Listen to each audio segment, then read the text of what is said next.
Hi, hello everyone. My name is Vivek. I am a software developer. I make videos about containers, Kubernetes, Go as a programming language, distributed systems, and sometimes about software engineering in general. So, if you have been liking the kinds of videos that I make, you should consider subscribing to the channel and you should follow me on Twitter as well. In this particular video, we are going to talk about what are Linux C groups and how we can use them to limit the amount of resources that a particular process is allowed to use or is allowed to consume. So this video is a third video in a series where we have been discussing about containers internals or how these Linux level constructs can be used to run a container on your machine. The first two videos were about Linux namespaces and Linux chroot. I would link them down in the description so that you can watch them whenever you want to. But before moving further, let's go ahead and try to just talk about namespaces and chroot very briefly, and then we can continue with C groups. So let's assume we have this host machine, and in this particular host machine, we want to run a process, and this host machine obviously has its own network related configurations, and the new process that we want to run, let's say this process that we want to run in this particular machine, we don't want this process to interfere with network related configuration on the host machine. And this is where, to make this isolation happen, we can use Linux namespaces. So for example, here we are more interested in network related configuration. So what we can do is we can create a network namespace, a new network namespace, let's say, and then we can run this process in that new network namespace. So as soon as we create the new network namespace, in that case, this new process is going to run inside that network namespace, and this process will not be able to interfere with the namespace or root network namespace, let's say, or hosts network namespace. So this is how namespaces can be used to isolate a process from the host. Like network namespace, there are some other namespaces as well, for example PID, etc. So that was about namespaces.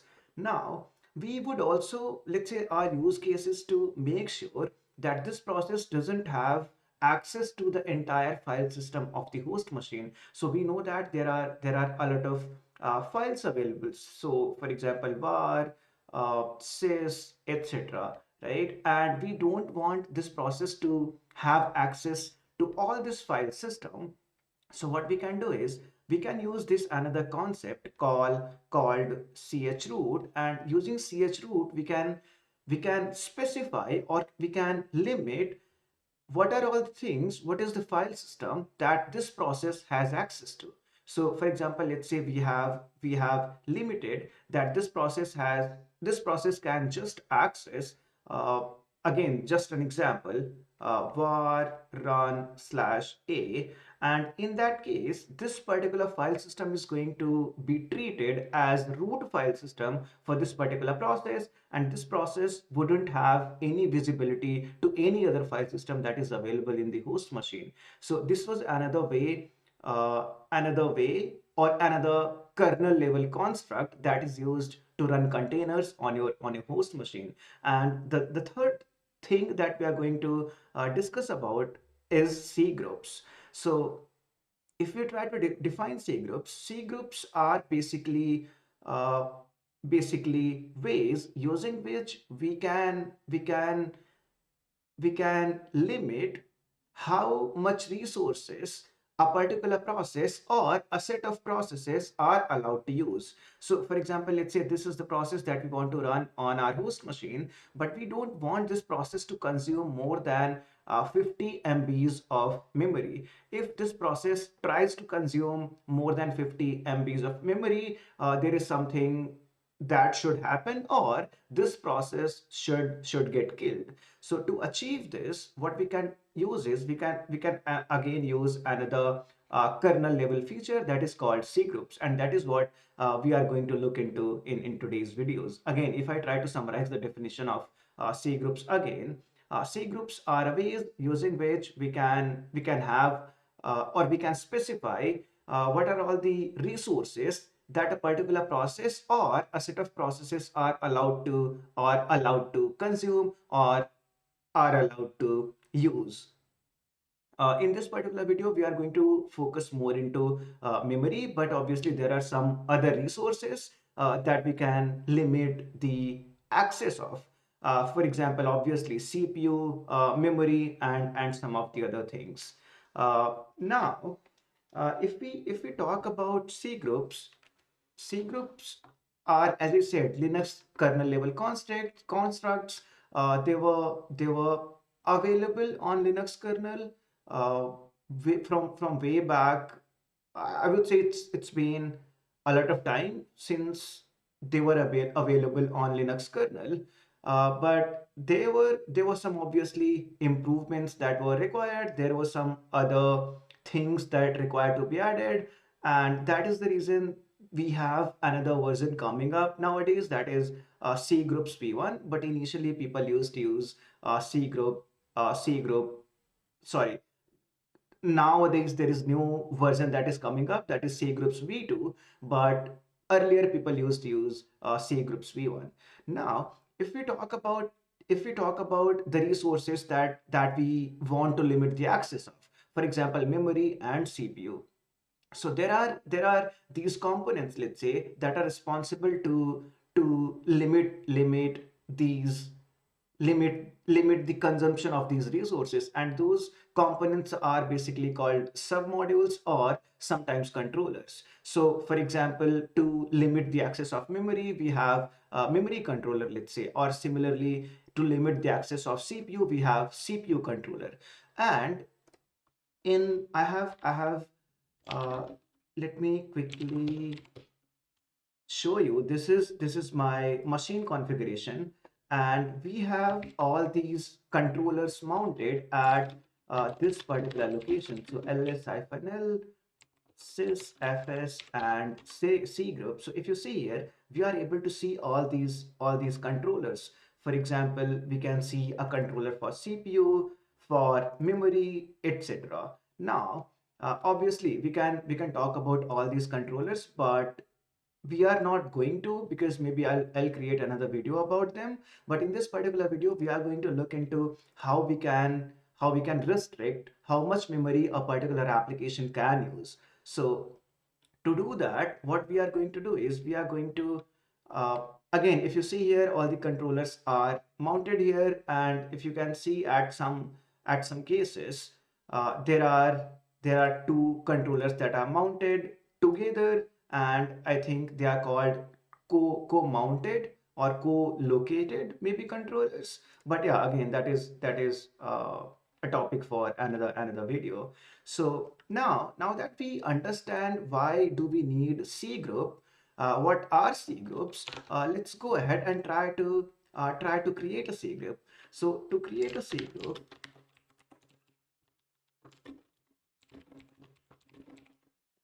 and also have decided that we want to make sure that using this C group we are limiting the access to memory. So we are going to cd into memory controller, and if we list all the files here, we are able to see all these relevant files. Again, I will tell you where to read about all these files, but to create a C group that is going to restrict access to memory, we are going to create a directory in this particular uh, file system, let's say, and let's call it out of memory demo.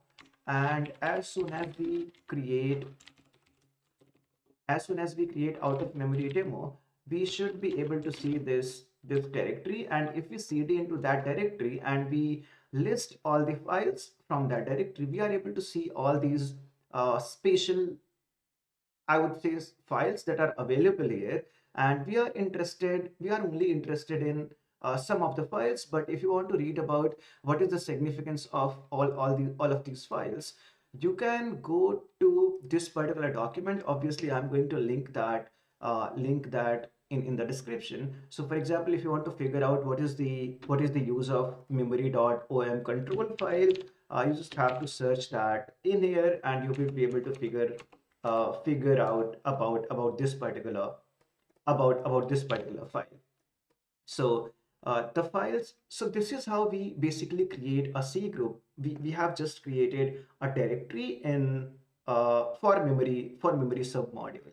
Now, to make sure that our application that we are going to run should not consume more than 50 MBs, what we are going to do is we are going to make an entry in the memory hyphen limit in bytes file. So we already have a file available here, and it has some data already, but we are going to change that, and we are going to make it to 50 MBs to make sure that uh, our application that we are going to restrict the memory usage of is not able to access more than 50 MBs. And to do that, this is as the name suggests, this is limit in bytes. So let's see.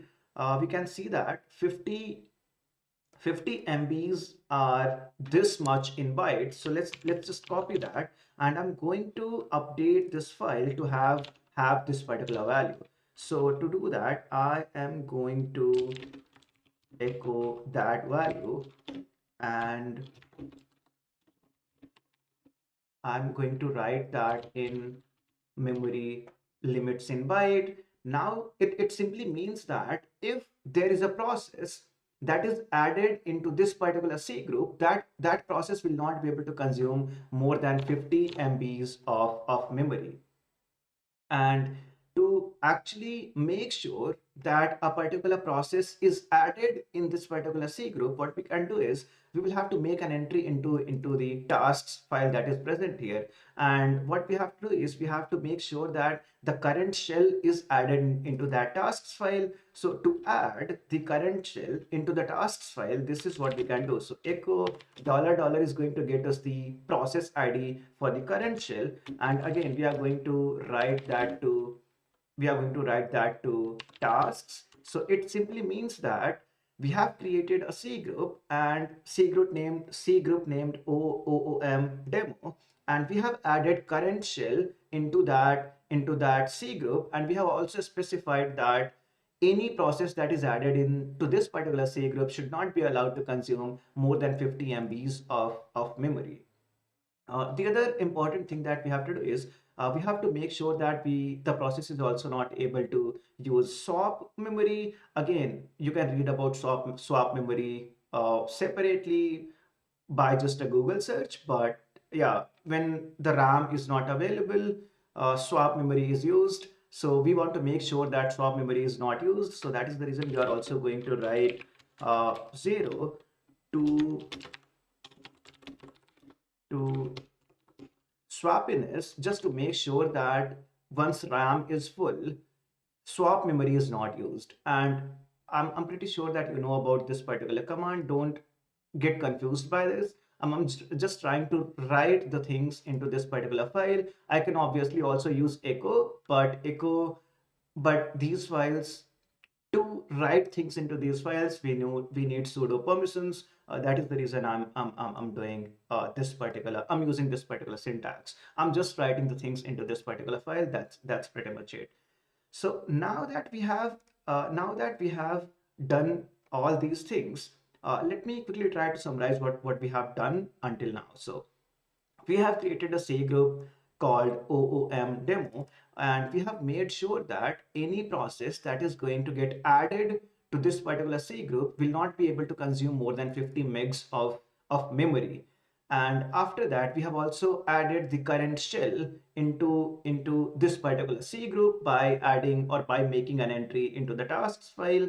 And we have made sure that the swap memory is not going to get used. Now that we have said that, let's try to run a process in this shell that is going to consume more than 50 megs of memory, and let's see if that gets killed or not. So we already have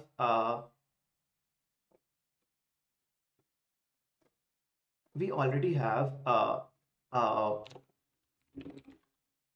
main.go source file created here. Now let's just go ahead and try to write a program that is going to consume, let's say, more than 50 megs of memory. So to do that, I'm just going to make a get request to a particular URL. So if you see here, this particular file is of 50.6 MBs. So if we try to load it into memory, this particular program should actually get killed. So get gets us response and error. If error is not equals to nil, in that case, we are going to just print the error and then we are going to return. But if response was written, we want to actually read the data into memory. So if we try to read 50 MBs into memory, and we also know that we have created a C group that doesn't allow this process to consume more than 50 MBs, in that case this process should get killed. So let's try to do that. So d colon error equals to or data colon error equals to ioutil.read all, and we want to read response.body, and if error is not equals to nil, in that case again we just want to print ln error dot error return, and let's print the data. So if I go ahead and try to run this application from my terminal, this application should get killed. This application should not run, because as you see here, the file that we are trying to read in memory is more than 50 MBs, and we have created a C group that makes sure that a process is not actually consuming more than 50 MBs. So let's go ahead and try to run this. So go run main.go, and if you see here, signal killed, and this is what we wanted to achieve. This is what I basically wanted to show. Now, if I try to modify the program a bit, and if we try to read checksums.txt, that consumes just 203 bytes. In that case, things should work as expected. So I have changed the URL, and if I try to run the program once again, so go run main.go, this should not get killed. So as you can see here, we are successfully able to read the data. So yeah, this is how you can actually limit how much resources a particular process or a set of processes can consume. Again, if I try to summarize the things, using namespaces and chroot, using namespaces, we were able to isolate the process. Using chroot, we were able to make sure that the new process that we are running doesn't have visibility to entire file system of the host. And using C groups, we were able to make sure that the process or its sub processes are not able to consume the memory, more memory than what is allowed by system, let's say. And by using all these constructs, we can actually run a process that can behave like a container, basically. So yeah, if I try to explain this program, initially we tried to read this particular document that was 56 MBs, and we were not able to read that because we have created a